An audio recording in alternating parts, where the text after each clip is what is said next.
A major federal ruling shifts control of California's National Guard back to Governor Gavin Newsom. The judge also rejected the idea that federalized troops could remain under presidential command forever.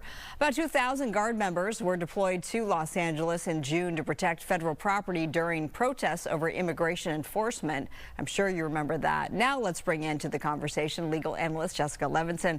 She's here to break down what today's decision means. Good to have you. As far as I understand, I mean, we talked about at the height of this in June, there were 2,000, maybe 4,000 initially deployed here, National Guard troops. As far as we understand, about 100 remain currently stationed in Los Angeles. What does this ruling mean for them? So what this ruling means, if it goes into effect, and Marla, as you know, we always talk about, could this be appealed? And I think it will be. But if it goes into effect, what this means is that the remaining National Guard that have been federalized by the Trump administration would return to the power of Governor Newsom.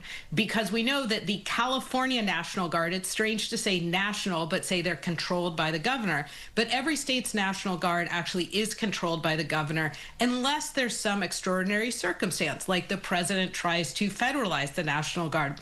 Judge Breyer spent about 35 pages today saying, I'm going to issue a preliminary injunction, meaning he thinks it's more likely than not that California would win its case against the Trump administration.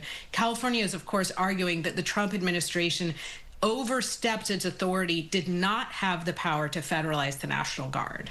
So when you talk about the fact that Breyer granted a preliminary injunction, this puts everything on pause, if you will, with a final decision expected on Monday. So do we expect this to be the same decision on Monday, where it is a win for Governor Gavin Newsom and a loss for the Trump administration?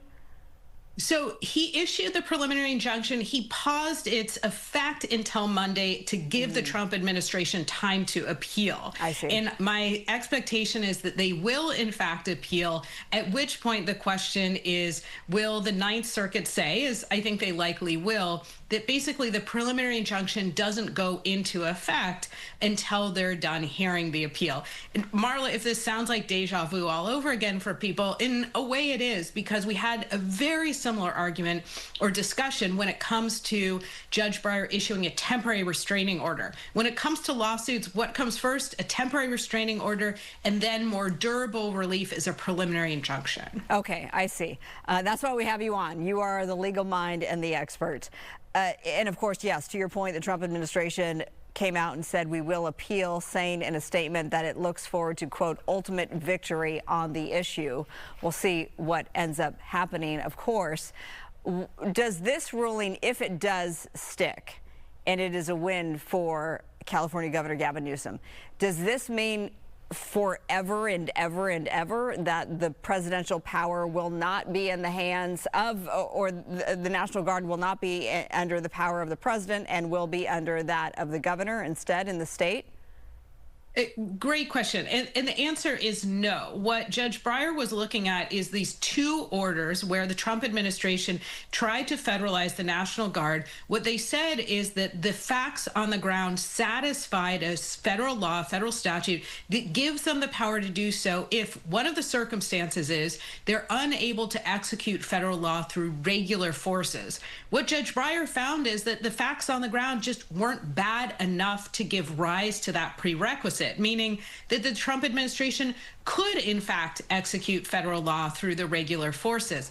This is based on what was happening in Los Angeles during certain time periods. It does not mean that if something different happens in a different jurisdiction, or if things change here in Los Angeles, that the Trump administration couldn't go back and try again. It's just based on these orders and these days and what happened in this circumstance. I see. So Trump's federalized Guard troops in places like Illinois or Washington, D.C., this does not apply to those states. That's right. It may be that those judges look at what Judge Breyer said and think, oh, that's persuasive, that's interesting, that gives me a roadmap, but it does not bind them, because this is by definition based on, is what happened in Los Angeles bad enough to give a president the power to federalize the National Guard under this federal law? How long does an appeal like this take? So if the past is prologue, the Ninth Circuit can act pretty quickly. Now, if they just decide to put the ruling on hold, then they could take their time. I'm kind of purposely dancing around this because we don't know, except to say, I think we're looking at weeks. Because it's the holidays, it could be a little longer. If they pause things, that essentially keeps the status quo, and they might not feel that they have to move particularly quickly. Okay. All right. Well, we'll have to wait and see if this actually does bleed into the new year in 2026. Constitutional law professor Jessica Levinson, thank you so much. Thank you.